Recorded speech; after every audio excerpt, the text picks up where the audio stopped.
नमस्कार, सत श्री अकाल, राम राम साहब, हमारे वणक्कम प्रणाम। आप सभी को ऑल्टरनेट मीडिया में फिर से स्वागत है। मैं आपकी होस्ट गायत्री देवी। हमारे साथ जुड़े हुए आशुतोष पाठक सर रैपिड फायर राउंड खोल खेलने वाले हैं, क्योंकि 3-4 इंपॉर्टेंट न्यूज़ हैं। सबसे पहले जो इस वक्त ट्विटर पे सबसे ज़्यादा चल रहा है कि कैबिनेट के 32 मंत्रियों को बाहर का रास्ता दिखा दिया जाएगा फॉर बीइंग नॉन परफॉर्मिंग और और bringing new fresh faces and new blood. दूसरा चल रहा है कि फेक न्यूज़ के बारे में कि फेक न्यूज़ को टैकल करने के लिए बहुत तेज़ी से काम कर रहे हैं। ब ब कल वो गुटखा वाली मैडम है नक्सली, दिमागी नक्सली क्या नाम है सुप्रिया शिंदे, उनके ऊपर भी एफआईआर हुई है जो हमने कवर किया था।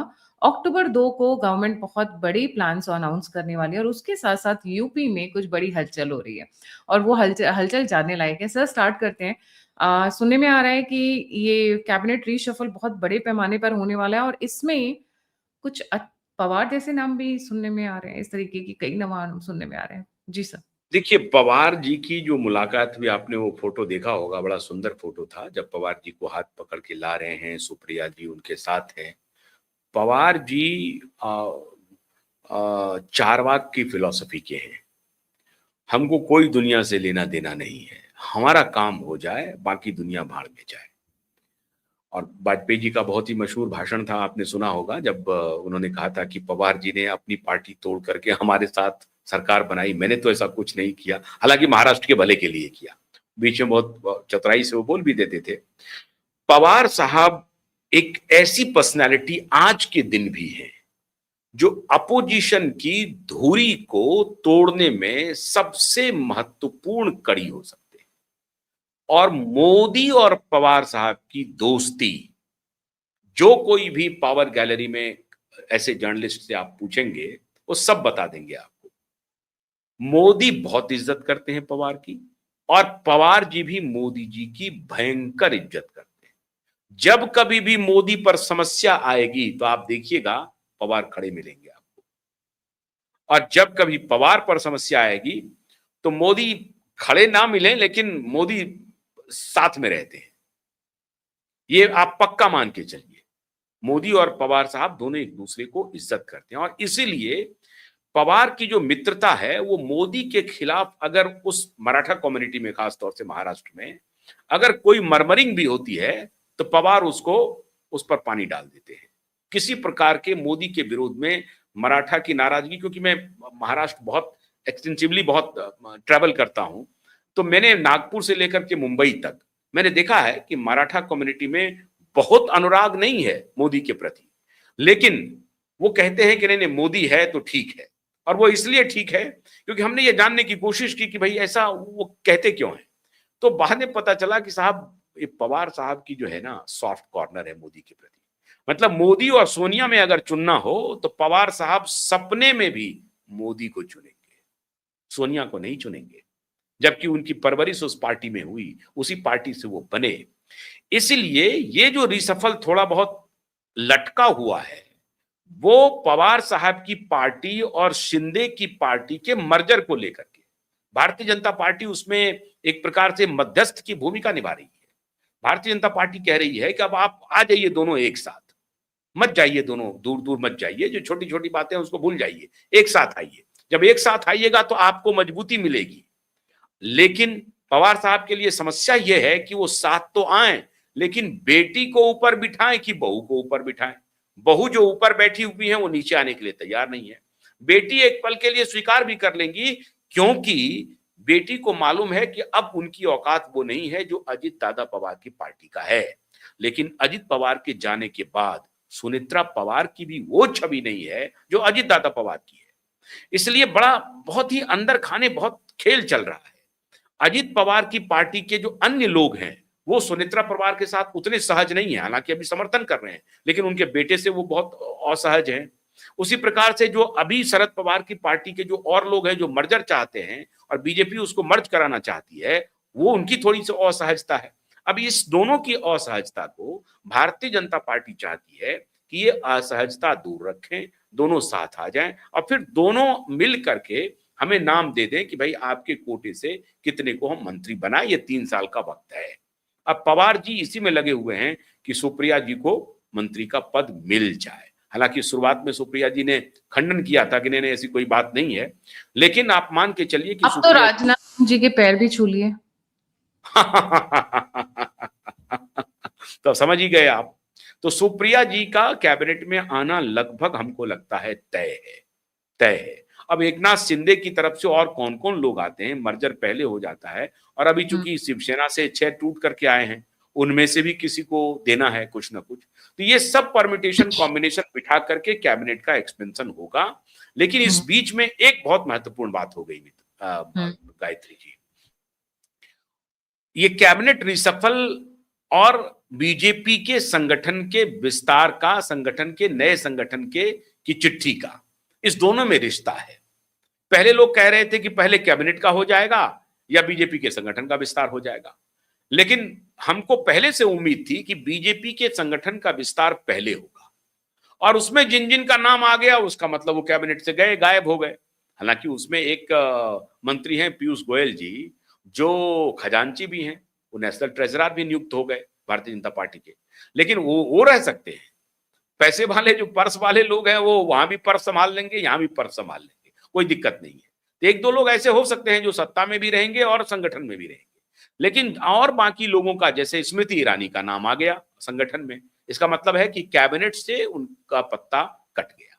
राम माधव जी को तो खैर कैबिनेट में जाना नहीं था कभी, तो राम माधव जी संगठन में फिर आ गए, लेकिन राम माधव का नाम बिल्कुल कट गया था कि वो संगठन में भी रहेंगे कि नहीं रहेंगे कहना मुश्किल थे। बहुत नाराजगी थी क्योंकि वो अमेरिका जो गए थे, अमेरिका में उन्होंने कह दिया कि भैया हम तो तुम्हारी सारी बात मान रहे हैं और तुम हमारे खिलाफ कर रहे हो। इससे एक नाराजगी हुई थी। पावर गैलरी में ये था कि भाई किसने आपको कहा कि हम अमेरिका की सारी बात मान रहे हैं, ये कहने की आवश्यकता क्या थी। और उसको बहुत आउट ऑफ प्रोपोर्शन अपोजिशन ने यहाँ मुद्दा भी बनाया कि राम माधव जाकर के कह रहे हैं साहब कि हम तो तुम्हारी सब बात मान रहे हैं, हमारी सरकार कह रही है कि हम किसी के सामने झुकने वाले नहीं है, डोनाल्ड ट्रंप हो चाहे कोई हो, हम क्यों झुकेंगे। और ये बात सही है। 16 महीनों में प्रधानमंत्री को 3 बार निमंत्रण आया डोनाल्ड ट्रंप की तरफ से, 3 बार, शर्म शेख में, कुआलालंपुर में और कनाडा से जब लौट रहे थे तब। तो 3 बार आमंत्रण आया, तीनों बार प्रधानमंत्री नहीं मिले। और जब मिले तो G7 में, जिसके की मेंबर भी नहीं है भारत, G7 का मेंबर नहीं है भारत, लेकिन जब मिले वहां पे तो पूरे दम ठोक करके मिले। खुद जैसे प्रधानमंत्री पहुंचे तो ट्रंप खड़े हो गए कुर्सी पर से, ये आपने देखा। तो कहने का तात्पर्य यह है कि प्रधानमंत्री कहीं नहीं मिल रहे थे, वो बुला रहे थे, मिल नहीं रहे थे, और अपनी हैकड़ी में थे, अपनी अकड़ में थे, नहीं झुके। और इस बीच में वो संघाई चले गए, जापान चले गए, ऑस्ट्रेलिया चले गए, हर जगह गए। यूरोप के साथ देखिए उन्होंने यूरोपियन डील कर लिया। तो मैं वापस कैबिनेट रिशफल पे आऊंगी। आप कह रहे हैं कि पवार को और जो शिवसेना से लोग आए हैं उनको एडजस्ट करने के लिए कैबिनेट रिशफल होगा, बट इट वाज एक्सपेक्टेड कि नितिन नबीन जी की टीम बनने के बाद होगा। तो हाँ, ये 32 फेसेस में आपको सबसे बड़े फेसेस कौन से लग रहे हैं जिनसे हाथ छुड़ाएगी बीजेपी मिनिस्ट्रियल पोस्ट से? ऑब्वियसली जी। देखिए जो अलाइड हैं उसमें हमको नहीं लगता है कि किसी की छुट्टी करेंगे। वो हो सकता, अगर छुट्टी होगी भी, मान लीजिए जो अलाय हैं, मान लीजिए डीएम माने एनडीए के जो अलाय हैं, जैसे जेडीयू में, अब जेडीयू में हो सकता है कि नीतीश जी किसी का नाम देंगे, तो क्या ललन बाबू की छुट्टी होगी या कोई दूसरे लोग आ सकते हैं, ऐसा हो सकता है। क्योंकि नीतीश जी अभी दिल्ली आ गए हैं। अब नीतीश जी बीमार नहीं है, वो इतने सक्षम हैं कि उनका पॉलिटिकल दिमाग चलता है। तो पॉलिटिकल दिमाग में वो देख रहे होंगे कि ललन बाबू को रखा जाए या न रखा जाए, क्योंकि ललन बाबू को लेकर के एक थोड़ी नाराजगी भी है वहां के संगठन के स्तर पे। और अगर ललन बाबू को हटाएंगे तो किनको करेंगे, कौन रिप्लेस होगा? तो क्या संजय झा को लाएंगे? हमको लगता नहीं है, शंका है इसमें, क्योंकि अगर ललन बाबू को हटाएंगे अभी तो ललन बाबू हो जाएंगे नाराज, और ललन बाबू अगर नाराज हो जाएंगे तो जेडीयू के लिए परेशानी होगी। क्योंकि बिहार में अभी जो सवर्ण कम्युनिटी है वो काफी नाराज है, भारतीय जनता पार्टी से भी और जेडीयू से भी नाराज है। ऐसे में सवर्ण का चेहरा है ललन बाबू, तो ललन बाबू को अगर कैबिनेट से हटाने की कोई भी बात हुई तो एक खतरे वाली बात होगी। हालांकि कभी तो बिहार में बेसिकली अपने ही मिनिस्टर्स को वो रीशफल करेंगे जो उनके बीजेपी के ही हैं। हाँ बिल्कुल, जो बीजेपी के हैं उनको, उसमें बहुत सारे लोग हैं, उसमें खट्टर जी का भी नाम चल रहा है बड़े फेसेस में। खट्टर जी का अभी देखिए, नवनीत बिट्टू को हटाया तो वो रवनीत जी अब आ गए, संगठन में आ गए, उनको हटाया तो संगठन में आ गए। तो इसमें खट्टर जी जैसे लोगों को हो सकता है हटाया जाए। भाई खट्टर जी का क्या काम हो रहा है? कुछ नहीं हो रहा है। तो रिटायरमेंट के टाइम पे I think they should gracefully make an exit and bring the other youngsters on the board. हम भी किसी इसलिए मुझे सर, जैसे आप और मैं सर, हम भी एक टाइम पे 70-75 पहुंचेंगे, तो that will be a time when we have to 75 की एज है कि ऐसा है कि आपको ग्रेसफुली एग्जिट करना चाहिए एंड मेक बिल्कुल, place for the younger generation. अब मतलब कितने बिल्कुल। दिन बैठे रहोगे सर आप वो कब्जा करके पावर वाली सीट पे? हाँ, तो बिल्कुल, बिल्कुल ठीक कह पत्ते रहे हैं। स्पेसेस में आप जो कह रहे हैं, एक तो खट्टर जी का नाम है और और भी नाम हैं, जैसे ललन सिंह के बारे में मैंने सुना था कि कुछ चर्चा चल रही है, लेकिन शायद उस पर विराम लग गया है। ललन सिंह की छुट्टी नहीं होगी। और वो उधर से तो चिराग पासवान जी हैं ही हैं। वो तो अपनी पार्टी के एक ही हैं, तो उनको उनका हटाने का सवाल नहीं है। चिराग जी भी बने रहेंगे। अब इधर से पीयूष गोयल जी को एक अतिरिक्त जिम्मेदारी दे दी गई है। अश्वनी वो वैष्णव जी का परफॉर्मेंस अच्छा है, उनसे बहुत खुश हैं वो, तो हुँ, कोई नाराजगी नहीं है। अब नितिन हुँ। गडकरी के बारे में जो चर्चा चल रही है, मुझे लगता नहीं है कि नितिन गडकरी को मोदी कैबिनेट से हटाएंगे। अ, लगता तो है नहीं, यू कैन लेकिन पता नेवर बी नहीं। श्योर। बट मुझे हाँ, भी मुझे ऐसा लगता है कि there might be an exit route for him now because he is gone over the board. अभी पीछे भी जो हुआ है ई-10 और ई-20 को लेके भी कंट्रोवर्सीज़ हुई हैं। मैं उस पे नहीं बोलूँगी क्योंकि मेरे पास दोनों तरफ के लोग हैं। स्पेशली फेवर में ज़्यादा है ई-10 और ई-20 के, पर उस पे मैं अभी इलैबोरेट नहीं करूँगी। I will keep it for a specialist. जो मेरे पास स्पेशलिस्ट है वो तो ई-10 के फेवर में बोल रहे हैं, ई-20 के फेवर में बोल रहे हैं। जो साइंटिस्ट कम्युनिटी से आते हैं। बट ये सर एक तो हो गया नितिन गडकरी, खट्टर और क्या नाम लेंगे आप? अगर मैं नाम वाइज़ जाऊँ तो? देखिए अश्वनी वैष्णव के जाने की बात नहीं, मैं जो बड़े-बड़े मंत्री हैं, हुँ। निर्मला सीतारमण की छुट्टी होनी लगभग तय है। Are you sure? Rajnath ji हो सकता है कि कैबिनेट से हो सकता है बाहर जाएँ, क्योंकि उनके बारे में चर्चा चल रही थी प्रेसिडेंट बनाए जाएँगे, राजनाथ जी। हुँ। हाँ, उनके बारे चल में रहा चर्चा चल रही है और उनके बेटे को शिवराज सिंह इंडक्ट किया चौहान जी के जाएगा। बारे में भी चल रही थी कि कुछ अंदर में खटपट है थोड़ी बहुत। हुँ। खटपट होगी, लेकिन शिवराज सिंह चौहान को अगर अगर उनको हटाया होता तो संगठन में कोई जगह मिलती, और संगठन में अगर जगह नहीं मिलती है तो आप समझिए कि फिर मध्य प्रदेश में कुछ ना कुछ खेल होगा। खेल हो अगर जाएगा। शिवराज, हाँ, सही हाँ, बात बिल्कुल है। मैं होगा। उसी पे आ रही बिल थी। हाँ। बिल्कुल हो जाएगा, मध्य प्रदेश में खेल हो जाएगा। हो सकता है कि उनको फिर मोहन यादव जी से छुटकारा पाना है, क्योंकि मोहन यादव जी का भी बहुत बहुत अच्छा परफॉर्मेंस अच्छा परफॉर्मेंस नहीं है। नहीं नहीं माना है। जा रहा है। राजस्थान हुँ। के मुख्यमंत्री का भी नहीं माना जा रहा है। माना तो दिल्ली के भी मुख्यमंत्री का नहीं जा रहा है, ये भी बात मान लीजिए आप। लेकिन अभी वो बहुत बढ़ चढ़ करके अभी ट्वीट करने में लगी हुई हैं रेखा जी, बहुत अच्छा संगठन है, बहुत बढ़िया है, ये है जी, वो है जी, वो चल रहा है। लेकिन हुँ, परफॉर्मेंस कोई बहुत बढ़िया नहीं है। हालाँकि कोशिश कर रही हैं रेखा जी अपने हिसाब से जितना हो सकता है, वो कर हुँ, रही हैं। लेकिन हुँ, राजस्थान के मुख्यमंत्री का भी बहुत परफॉर्मेंस अच्छा नहीं है, और ना ही मध्य प्रदेश के मुख्यमंत्री का परफॉर्मेंस अच्छा है। आसाम हुँ। वाले में कोई छूना नहीं है। आपको सबसे अभी छक्का-चौका अगर कोई मार रहा है तो शुभेंदु अधिकारी मार रहा है। हुँ, महीने वो भर का, 2-2 महीने का। नहीं, ये 3 स्टेट्स यूपी, असम और बंगाल, ये तो सेट है। इनके मुख्यमंत्री का तो कोई वही नहीं है और उनका तो अपना स्टेट के मुख्यमंत्री हैं। बट मैं यहाँ सेंटर हाँ, हो सकता है वसुंधरा राजे सिंधिया को इसलिए लाया गया हो क्योंकि राजस्थान को भी सँभालना है। रिमेंबर राजस्थान में she has a great hold, आप डिनाई नहीं कर सकते हैं हाँ, नहीं, डिस्पाइट द वो संगठन में लेकिन एक उपाध्यक्ष के रूप में उनको लाया गया है। पावर तो कुछ खास नहीं है। हाँ, मैं कोई ख़ास नहीं है। और मैं तो बहुत मैंने जितना मैं जानता हूँ वसुंधरा राजे को, वसुंधरा राजे इससे बहुत उत्साहित हो जाएँगी ऐसा नहीं होगा। हाँ, उनको मनाने की एक प्रकार से कहिए कि कोशिश हो रही है, क्योंकि वो कोशिश तो हो अपने रही को अध्यक्ष मटीरियल मानती हैं। वो तो है। राष्ट्रीय अध्यक्ष के लिए नाम उनका चल रहा था एक समय में। तो हुँ, कोई बात नहीं है, एक ये तो हो गया कि भाई ट्रांजिशन हो गया है। एक हुँ, generational shift Bharatiya Janata party ने कर दिया है, नितिन नवीन को ला करके। तो इसलिए हुँ, सारे नेता लोग अपन आपस में कन्विंस हो गए कि हाँ, कोई बात नहीं है, ठीक है, यंग को ले आए। हम में से किसी को अगर ले आते तो दिक्कत होती वसुंधरा राजे को। लेकिन जब हुँ, एक पुत्र तुल्य को आपने अध्यक्ष बना दिया, तो आप बड़े होकर के कर सकते हैं, काम कर सकते हैं। तो मुझे लगता है कि अब शायद ना वसुंधरा की उस तरह से नाराज़गी नहीं होगी। और ये जो हुँ। उनको एक मिला है ग्रेसफुल एग्ज़िट मैं ज़िम्मेदारी, बोलूँगी इसे। Graceful exit. एग्ज़िट तो नहीं होगा, उनको सिस्टम में लाया जा रहा है। एक बात तो मान के चलिए। देखिए, इधर कुछ दिनों से 1-2 हुँ, मुलाकात हुई है वसुंधरा राजे और मोदी जी के बीच में, और वो हुँ। बहुत शाह ही के साथ नहीं कॉर्डियल हुई। मीटिंग रही। शाह के साथ नहीं हाँ, हुई। हाँ, बहुत ही कॉर्डियल मुलाकात हुई है, तो वो संबंध अब उस तरह के नहीं हैं, जो पहले पुराने थे। अब उस तरह के संबंध नहीं है, संबंध ठीक हो रहे हैं। और हुँ, इसीलिए मैं कह रहा हूँ कि शिवराज सिंह चौहान को हटाने का रिस्क हमको नहीं लगता है कि भारतीय जनता पार्टी नहीं उठाएगी। लेंगे। वो तो नेक्स्ट कौन कैबिनेट सा होगा?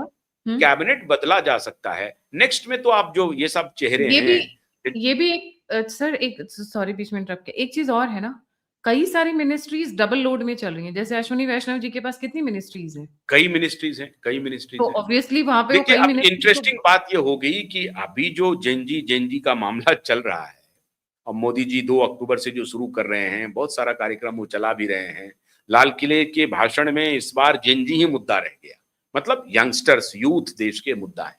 तो मेरा ऐसा मानना है, और मोदी जी को इन सब चीजों में बहुत मजा आता है कि जो बहुत गाली दे, बहुत शायराना अंदाज में आपको दे, उसको ला करके बिठा दो। अब मैं याद इसी पे कीजिएगा, आने वाली थी, कहीं ऐसा ना हो ये सीजेपी वालों के साथ कोई खेल कर दे। सीजेपी वालों का भी देखिए ना, वो जो पाठक थे, क्या नाम है, दुर्गेश, क्या संदीप नाम है, पाठक, क्या पाठक, संदीप संदीप पाठक पाठक। हाँ। संदीप हाँ। पाठक को संगठन में ला करके 10-12 जो जनरल सेक्रेटरी हैं उसमें से एक बनाया उनको। बड़ी जिम्मेदारी है ये। भारतीय जनता पार्टी जैसी बड़ी पार्टी में संदीप पाठक को ला करके, जो बिल्कुल आम आदमी पार्टी से आए हैं, और उनको जिम्मेदारी मिल गई, तो बहुत बड़ी बात है। और दूसरी बात देखिए कि मेरा जो शक है, कुछ यंगस्टर फेस को लाएंगे। अब मेरा हंच ये कह रहा है, हो सकता नहीं भी हो, मैं पूरी तरह से गलत हूं, सयोनी घोष की कहीं एंट्री ना हो जाए कैबिनेट में। क्योंकि याद कीजिए, सयोनी घोष बड़ी शायराना अंदाज में बहुत गाती थी, पार्लियामेंट के अंदर भी और वहां भी। तो ऐसे लोगों को पजामा में लाने में जो है ना, मोदी जी बहुत माने मास्टर आदमी है कि अच्छा तुम हमको गाली दे रहे हो, आओ तुमको दिखाते हैं, आओ अब बन जाओ, कैबिनेट में आ जाओ। अब क्या बोलेंगी वो, सारा मुंह ही बंद, वैसे भी बंद हो गया है उनका। तो सयानी घोष जैसे पर्सनैलिटी को एंट्री मिल सकती है। मतलब जो 20 लोग उधर से आए हैं, उनको कैबिनेट में लाया जाएगा कि नहीं लाया जाएगा, लेकिन हो सकता है कोई मास्टर स्ट्रोक चल जाए कि इन लोगों मुझे को ऐसा बांध लगता है लिया जाए कि 20 के ऐसा ना 20 हो, को, कोई एक्स्ट्रा कॉन्स्टिट्यूशनल बॉडी बना के ये जो कुछ बना करके कहीं ना कहीं कुछ बीजेपी करेगा वाले लोग एडजस्टमेंट। हैं, इनके भी दांत तोड़े जाएं, क्योंकि मुझे याद है मैं बहुत पहले मैं किसी से बात करी थी, तो उन्होंने मुझे कहा था कि मोदी और शाह की एक रणनीति और है, जब किसी को चुप कराना होता है तो उसको सीधे बीजेपी में ले आते हैं, उसके बाद बिल्कुल साइडलाइन कर देते हैं, तो बंदा बस बस बस हार्दिक बस Hardik Patel is the biggest example of this. Biggest example, biggest example. अब हार्दिक पटेल कहाँ है? अभी बेचारा बोल रहे थे कि हम रिजर्वेशन में सवर्णों के साथ हैं, उनका स्टेटमेंट आया था। अभी रिजर्वेशन का देखिए बड़ा आंदोलन शुरू हो गया है जंतर मंतर पे। ये आंदोलन अभी आपको लग रहा है कि मीडिया कवर नहीं कर रही है, लेकिन ये बढ़ेगा धीरे धीरे धीरे धीरे, वहां लोगों की तादाद बढ़ते जा रही है, इसमें कोई शक नहीं है। तो यूजीसी के मुद्दे पर सरकार, वैसे भी सरकार बैकफुट पर आ गई है ऑलरेडी, क्योंकि अब सुप्रीम कोर्ट के माध्यम से इसको सुलटाना चाहती है। और अब धर्मेंद्र प्रधान तो चले ही गए, जिनका यूजीसी वाले भी जो हैं, जो डिमांड कर रहे थे, प्रो रिजर्वेशनिस्ट, एंटी रिजर्वेशनिस्ट, वो डिमांड कर रहे थे कि भाई आप इनका इस्तीफा ले लीजिए। तो इस्तीफा ऑलरेडी वो चले गए हैं, तो वो भी झंझट खत्म हो गया है। लेकिन इनकी कोशिश है कि ये यूजीसी का इम्प्लीमेंट नहीं हो, और सुप्रीम कोर्ट में सरकार ने जो दिया है हलफनामा, वो वापस लेकर के मतलब इस पे रोल बैक हो। अब इसमें ये एक दुरूह स्थिति है, इसका गेम प्लान अभी तक पूरी तरह से डिकोड नहीं हो पाया है गायत्री जी, पर मुझे कि ऐसा हो लगता क्या। है कि सर ये जो 32 वाले हैं, इनमें से कई लोगों को तो निकाला जाएगा, पर जैसे अश्विनी वैष्णव है और भी 1-2 मिनिस्टर्स हैं जिनके पास मल्टीपल मिनिस्ट्रीज हैं।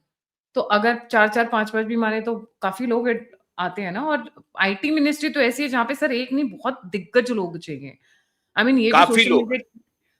ये जो सोशल मीडिया टीम जो ये लेकर आए हैं, God bless them, I am really praying, keeping fingers cross, क्योंकि आप भारत के अंदर आप कुछ भी करो फर्क नहीं पड़ता, but when it comes to fighting the deep state, when it comes to fighting the US narrative war, when it comes to fighting Pakistan, तुच्चा कंट्री, ऑपरेशन सिंदूर में हमको बाजी मार के गया, तो ऐसा लगता है कि भैया आपकी आईटी मिनिस्ट्री फिर पैसे किस बात के ले रही है, आपका आईटी सेल पैसे किस बात के ले रहा है। मतलब आप अंदर में ठीक है, अंदर में राहुल का नहीं हो रहा है, सोनिया ये वो that is side line, but when it comes to international platform and that too comparing with a country like Pakistan which is a shitty place, तो उसके साथ तो मतलब हम हार रहे हैं, ये दुखद लगता है जी। नहीं, इतना ही नहीं, बहुत गलत हुआ है। आपको मैं बताऊं गलत का, ये लोग कॉमन मैन को ट्रोल करने लगते थे। कॉमन मैन, कोई मान लीजिए कि कोई इकोनॉमी पर किसी व्यक्ति ने किसी के ट्वीट का जवाब दिया, उसके बाद लिखने लगते थे कि अच्छा बड़े इकोनॉमिस्ट आ गए हैं, इस देश में हर आदमी इकोनॉमिस्ट बन गया है। अब इस तरह से आप चिढ़ाते हैं लोगों को, मैं तो क्यों खैर चिढ़ा जानती रहे नहीं, हैं तो आप? I have no comment on that, but भाई हाँ कारण कुछ भी हो, पेट्रोल की कीमत 100 के ऊपर है ना। रामदेव जी ने कहा था 35 रुपए आएगा, 2014 में बोला था, क्या जरूरत थी बोलने की? मैं कह रहा हूं रामदेव जी को बोलने की जरूरत क्या थी कि मोदी जी आएंगे और 35 रुपए कर देंगे पेट्रोल? उनको इकोनॉमिक समझ में आती नहीं है बात। अब आप इसको कैसे डिफेंड करेंगे, आप बताइए आप। और सही डिफेंड बात करने है। के बाद आप ये कहिए कि पॉलिटिकल सिचुएशन ये है, वो एक पॉलिटिकल, आपको कुछ नैरेटिव बनाना था ना कि और पॉलिटिकल दूसरा नैरेटिव तो ऐसा। दूसरा सर, ये लोग कभी भी ढंग से पॉपुलैरिटी जो स्कीम्स हैं, जैसे लोगों को पता ही नहीं है स्कीम्स के बारे में, 50 स्कीम्स बढ़िया से बढ़िया, बट लोगों को पता ही नहीं है। क्यों? क्योंकि इनकी मिनिस्ट्री इज मोर अबाउट आपका वीडियो काट लिया, मेरा वीडियो काट लिया, किसी और का वीडियो काट लिया, हमारी लोगो वो को हटा के और वो उसको भाई करो, हमने नहीं रोका है। Good, you are doing doing popularity and awareness information, but आप अपनी वीडियोस बनाइए ना, अपना कंटेंट तैयार करिए ना, चोरी का मत करिए ना। खैर, moving on to the second topic sir, क्योंकि कैबिनेट में कौन-कौन से नए नाम आ जाएँगे बहुत है, बट हाँ, जो अभी इन्होंने, क्योंकि हम बीजेपी आईटी सेल की बात कर रहे थे, ये कहा जा रहा है कि बहुत रैपिडली टीम्स तैयार हो रही हैं फेक न्यूज़ को 2 घंटे में काउंटर करने के लिए। जी। और उसका देखिए सबसे पहला फेक शिकार सुप्रिया श्रिंते हुई हैं, गुटखा वाली मैडम। जी। और नेहा बोरा। देखिए, ये कांग्रेस के लोग तो अब हालांकि एक्टिव हो गए, इनको समझ में आ गया था कि जब 2013 में मोदी जी अगर आए सत्ता में तो उसमें सोशल मीडिया की बड़ी भूमिका थी, और इसीलिए मोदी जी बार बार टेक्नोलॉजिकली अहेड थे इन लोगों से। इनको बाद में समझ में आई ये बात। लेकिन इधर क्या हुआ कि ये पूरा फेसबुक, ये मेटा का जो मालिक है जुकरबर्ग, एक नंबर का ये थर्ड क्लास आदमी है। इन्होंने ये दिपके टाइप के लोगों को, ये आप देख रहे हैं क्रिस्टी नामनपौर के शो में ये जा रहा है दिपके, क्रिस्टी नामनपौर। आज तक सीएनएन ने मोदी का इंटरव्यू नहीं लिया, लेकिन एक दिपके जैसे लड़के को ये वहां पे अपने प्रोग्राम पे लाते हैं, और 5 घंटे के लिए प्राइम मिनिस्टर का आप सोचिए कि वीडियो टेक डाउन कर देगा। आम लोगों के साथ क्या होता होगा, आप इसी से अंदाजा लगा लीजिए। 5 घंटे के लिए टेक डाउन हो रहा है प्राइम मिनिस्टर का जो वीडियो है वो क्या वीडियो है भाई, क्या वीडियो है ये बताइए ना।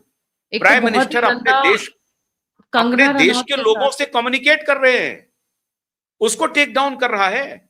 मैं तो कह रहा हूं, देखिए मैं क्या बताऊं, मैं 2020 की ही बात है जब ये कोविड का दौर हुआ, टेक डाउन शुरू हुआ था, तो हमारे एक मित्र हैं आईआईटी मुंबई में प्रोफेसर हैं, मैंने उन्हें कहा कि ये फेसबुक जैसा कंपनी बनाने में कितना लग सकता है। कहा कुछ नहीं लग सकता है, इसका तो एडवर्टीजमेंट का कॉस्ट है और इसका जो डेटा सेंटर है उसका कॉस्ट है, मेंटेनेंस का कॉस्ट है। बना तो हम 10 करोड़ में देंगे, लेकिन उसके बाद जो आप इसका एडवर्टीजमेंट चाहिए, डेटा सेंटर चाहिए मेंटेन करने के लिए, उसमें फिर सैकड़ों करोड़ का निवेश चाहिए।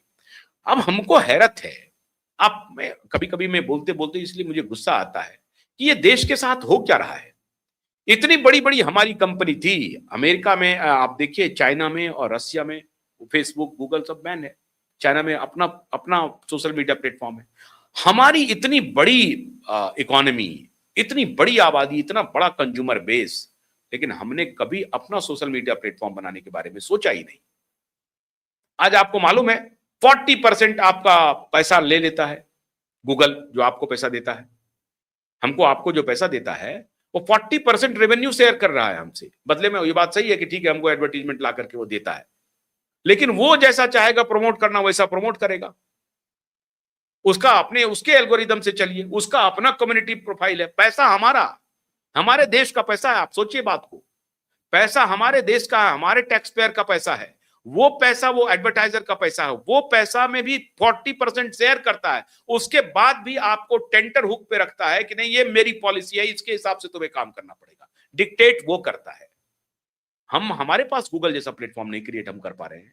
आज जोहो आई है, मैं बताऊं आपको, मैं रिलायंस इंडस्ट्रीज के एक बहुत बड़े अधिकारी से मुंबई में मिला, बहुत बड़े अधिकारी, इंटरनेशनल ऑपरेशन को संभालने वाले लोग थे। मैंने उनको पूछा कि जोहो कंपनी का नाम सुना है आपने? कहा नहीं, सुना ही नहीं है। अब बताइए आप, रिलायंस का, जोहो का नाम ही नहीं सुना है। आज जोहो के बारे में आप सभी देख रहे हैं कि कैसे जोहो काम कर रहा है। तो हमने अपने, और इसीलिए जो कहते हैं ना कांग्रेस कांग्रेस आईआईटी बनाया एम्स बनाया, इनको शर्म आनी चाहिए। हमने आईआईटी और एम्स बना करके एक्सपोर्ट किया सॉफ्टवेयर, ये मेंटल सॉफ्टवेयर, ये दिमाग को हमने एक्सपोर्ट किया। ये है असल में दिमागी नक्सल, जो हमारे यहां आईआईटी में खर्चा करके पढ़ा इंजीनियर डॉक्टर, और मोस्टली हमने हर साल आज भी आईआईटीएंस को एक्सपोर्ट कर रहे हैं आज भी। जी। तो जब सो से ये आईआईटी बना, हाँ हम्म बोलिए तो बोलिए। आपको लगता है कि सर ये फेक न्यूज़ को फाइट कर पाएँगे? क्योंकि अभी रिसेंटली कर शर्म आती लेंगे। है बात कर लेंगे सब क्या, क्योंकि अभी देखिए सचिन तेंदुलकर का, सलमान खान का, ऐश्वर्या राय का, मोदी जी का गूगल पे चल रहा है, यूट्यूब पे चल रहा है। इतना बीभत्स वीडियो कैसे चलता है बताइए आप। फेसबुक पे देखिए, इंस्टाग्राम पे देखिए, इंस्टाग्राम तो आप देख नहीं सकते हैं। पूरी आबादी को हमारे यहाँ अभी देखिए, हमें इंग्लैंड में, यूरोप में बैन हो गया सोशल मीडिया को, यहाँ पे कुछ नहीं हो रहा है। तो चलिए, देर आए दुरुस्त आए। तब सरकार ने कहा है कि आपको फेक न्यूज को खत्म करना पड़ेगा, ये तो बहुत अच्छी बात है, हो जाएगा। मन अगर ठीक हो जाए तो हो जाएगा, बिल्कुल होगा, होना ही चाहिए। सो बेसिकली और ये एक्शन अगर 2024 में ले लिया होता, तो ये जो अमित शाह जी की एडिटेड वीडियो, फेक वीडियो चला के इन्होंने सीटें गिरवाई हैं, वो भी कम हो जाती। अभी रिसेंटली बिल्कुल हो मोदी जाए। और कंगना रनौत की गंदी वीडियो इन्होंने बनाई है, फेक वीडियो बनाई है डीप सीक से, बिल्कुल। डीप वेब, डार्क वेब्स को यूज करते हुए। खैर एनीवे, सुप्रिया शिंदे और नेहा बोरा के ऊपर एफआईआर हो चुकी है, दोनों ऑलरेडी गिड़गिड़ाना शुरू शुरू कर चुकी है। सब मुझे ऐसा लगता है कि आने वाले स्पोक्स पर्सन में Amit Malviya will be a good addition. आजकल सुप्रिया शिंदे की अच्छी क्लास लगा रही है टीवी चैनल्स पे जी। नहीं, अच्छी बात है कि वो आएंगे, अगर वो स्पोक्स पर्सन बन के आते हैं तो अच्छी बात है, वो करेंगे। लेकिन अमित मालवीय जी ने भी अपने कार्यकाल में कुछ अच्छे काम जरूर किए हैं और कुछ बुरे भी किए हैं, ये बात भी मानना पड़ेगा। ठीक है, आजकल उनको शुभकामना कि वो आने वाले दिनों में मंत्री भी बने, भारत सरकार में स्पोक्स पर्सन भी बने, हमारी शुभकामना है। लेकिन कुछ तो बुरे काम किए हैं वो। जी। स्टार्टिंग में काम उनका अच्छा था सर, जब उन्होंने स्टार्टिंग में ज्वाइन किया था ना, तब बहुत अच्छा था। बट देन ओवर अ बिल्कुल। Period of time probably the team got very very slacky and he lost this thing, yes. Right. Too much, हाँ, right. Too much direction and systematization. Third news पे हाँ, आऊंगी sir. अक्टूबर 2 को एक बहुत बड़ी कहा जा रहा है, लॉन्च किया जा रहा है with respect to NEET and JEE जी। देखिए, अगर ये फ्री कोचिंग का, मान लीजिए, ये हम लोग भी बहुत प्रयास करते थे एक समय में, हमको लगता है 2014-15 में, जब से ये इंटरनेट आया था, तो हो रहा था कि भाई जीरो सब्सक्रिप्शन पे आप ये काम कर सकते हैं और कोचिंग दिया जा सकता है। हम अपने बहुत सारे जेएनयू के, दिल्ली यूनिवर्सिटी के प्रोफेसर मित्रों के साथ करते थे। तो ये पॉसिबल है, अगर सरकार चाह लेगी तो बहुत बड़ा काम हो जाएगा। और आज तो घर घर में एक एक रिक्शा वाले के पास स्मार्टफोन है, गांव गांव में है, हो सकता है ये काम। और अगर ये काम हो गया तो जेनजी के लिए बहुत बहुत लाभकारी होगा, बहुत लाभकारी होगा। इसके साथ साथ देखिए, सिर्फ कोचिंग ही नहीं, मेडिकल एजुकेशन की जो कोचिंग आप देते रहें, कुछ टेक्स्ट बुक्स और इस तरह की बात आप बताते रहें, करते रहें, इसके अलावा मेडिकल हेल्थ केयर भी बहुत बड़ा काम हो सकता है। सरकार अब उस दिशा में टेक्नोलॉजी का जिस तरह से उसको एम्बेड करना चाह रही है, अगर ये काम तेजी से हो गया तो आप मान के चलिए आने वाले दिनों में सरकार की स्थिति अच्छी होगी। लेकिन फिर वही है कि सरकारी काम है, अब स्टैंड अप इंडिया हो गया, डिजिटल इंडिया हो गया, ये सब हुआ, लेकिन उसका पता नहीं रिव्यू कितना हो रहा है, नहीं हो रहा है। तो अगर वो सब सारी बातें होती रहती ठीक से, तो इतनी निराशा भी नहीं होती। तो थोड़ी तो निराशा है, अनएम्प्लॉयमेंट को लेकर निराशा है, लेकिन जितनी विपक्ष बताती है वैसा नहीं है। इतना विपक्ष जिस ग्लूमी तरह से, नहीं है सर, हाँ इतना हाँ, ग्लूमी। इतना नहीं है। लोगों को रोजगार मिल रहे हैं, बल्कि स्थिति ये भी है कि रोजगार के लायक लोग नहीं मिल रहे हैं। मैच रोजगार तो नहीं हो उपलब्ध रही है, है, मैच क्वालिफिकेशंस नहीं हो मैच, रहा। Skills not qualification, skills match नहीं बिल्कुल। हो रहे हैं। आप बिल्कुल। मार्केट में ढूंढने जाइए ढंग का कारपेंटर, या ये चलिए मैं कारपेंटर छोड़ देती हूँ, हमारा काम ऑनलाइन काम का है, जैसे आपको अपनी टीम ढूंढने में कितनी मुश्किल होती होगी, क्योंकि स्किल वाले लोग नहीं है। आई एम श्योर आपको भी बिल्कुल। बहुत, मेरे पास भी नहीं है। मैं कितना हाँ, ढूंढती नहीं हूँ है, कि कोई ढंग के में लोग मिल जाएं, एक दो लोग मिल जाएं जो अच्छा एडिटिंग कर नहीं सकें। मिलते हैं। है ही नहीं, मार्केट में ही नहीं है। अब भैया आप हाँ, ये सोचोगे कि बीए की डिग्री लेकर जाएं और हमको 50,000 की नौकरी मिल जाए, ये तो ना होगा। अब ये वो नहीं होगा। जमाना लद गए कि आप एक डिग्री लेकर जाएं और 50,000 की नौकरी मिल जाए, वो नहीं हो। स्किल होगा तो शायद बहुत कुछ नहीं, हो सकता है। हमको ये समझ में नहीं आ रहा है, ये कौन से जीडीपी की बात कह रहे हैं और कहाँ इनको दिखाई पड़ रहा है। देखिए, इतने हाईवेज बन रहे हैं इंडिया में, हाईवेज तो बनना बंद नहीं हो गया, बढ़ा ही ना। अब ठीक है, एम्प्लॉयमेंट का जो इनकमिंग है, एम्प्लॉयबल फोर्स तो नहीं है वो, लेकिन आप कह दीजिए कि एम्प्लॉयबल इस सेंस में कि उम्र हो गई हमारी और हमको एक डिग्री भी ले ली है, तो उस हिसाब से आप कह दीजिए कि एम्प्लॉयबल वर्कफोर्स है। तो एम्प्लॉयबल वर्कफोर्स के लिए क्या विद्युतीकरण नहीं हुआ है रेलवे ट्रैक का? उसमें एम्प्लॉयमेंट नहीं जनरेट हुआ। एम्प्लॉयमेंट के लिए जो अभी डबल फ्रेट कॉरिडोर्स बन रहे हैं उसमें नहीं हुआ क्या? बुलेट ट्रेन बन रहे हैं उसमें नहीं हुआ है क्या? हर जगह ठीक है, मशीन का इंटरवेंशन है, लेकिन इसके बावजूद बावजूद क्या एम्प्लॉयमेंट जनरेशन नहीं हो रहे हैं क्या? हो रहे हैं। हाँ ठीक है, उस तरह से नहीं हो रहे हैं जिस तरह से और होना चाहिए। अब उसके लिए सरकार धीरे धीरे तो काम करेगी। इतना ग्लूमी पिक्चर नहीं है कि एकदम सब कुछ खत्म हो गया, आप बैठ करके रोना धोना शुरू कर दें, सर काम ऐसी के लिए स्थिति ढंग के लोग नहीं मिल रहे हैं। मेरा तो खुद नहीं का मिल अपना पर्सनल हाँ, एक्सपीरियंस है कि आपको जब अच्छे लोग चाहिए होते हैं, मिलते नहीं है, हाँ, लेकिन स्किल्ड एक नहीं बात है मैच। कि प्राइवेट सेक्टर में भी देखिए, एक बात है, प्राइवेट सेक्टर में भी थोड़ी पैरवी-वैरवी चलने लगी है, ये बात तो सही है। प्राइवेट सेक्टर में भी पैरवी के बिना कोई मतलब लोअर लेवल पे एंट्री नहीं है। ऊपर के लोगों में जहाँ की मेरिट ही सब कुछ है, वहाँ तो कोई दिक्कत नहीं है। लेकिन अभी जैसे मेडिकल कॉलेजेस वगैरह देखिएगा, स्कूल देखिएगा, स्कूल में टीचर हैं, लेकिन बहुत सारे स्कूलों की हालत खराब है, सरकारी स्कूलों की। अब जिसको ये मुद्दा बनाएंगे सीजीपी वाले, एक नंबर के जो फ्रॉड है, सीजीपी ये वाले मुद्दा फ्रॉड बना रहे हैं। एक बड़ा, अभी जब आप और मैं बात कर रहे हैं तो एक बड़ा इंटरेस्टिंग डेवलपमेंट हुआ है। यूनियन मिनिस्टर कहाँ गए, मैंने अभी खोल के रखा था सर, एक हाँ, यूनियन मिनिस्टर रामदास अठावले कह हाँ, रहे हैं अगर आप अम्बेडकराइट हो तो आप आ जाओ रिपब्लिक पार्टी ऑफ इंडिया में।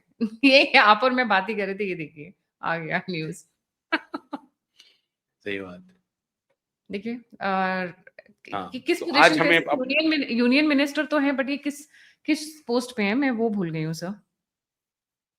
मुझे याद नहीं आ रहा है। कौन सी मिनिस्ट्री के, मेरे को भी याद नहीं आ रहा है। मिनिस्ट्री मुझे भी नहीं याद आ रहा है। जी आज अनुमति चाहें? जी sir, thank you so much. और थैंक जाते यू। जाते एक नाम जरूर लेना चाहूंगी मैं। बात चल रही जी। है कि अनुराग ठाकुर, राघव चड्ढा, तेजस्वी सूर्या, ये जो नेक्स्ट हाँ, कैबिनेट एक्सपेंशन होगा इसमें हाँ, इनका नाम। तेजस्वी सूर्या तो बहुत लायक कैंडिडेट है, उनको मिलना चाहिए। अनुराग ठाकुर तो पहले रहे हैं, तेजस्वी सूर्या को मिलना चाहिए। राइट। और विनोद तावड़े को यूपी का वो बना दिया गया है प्रभारी।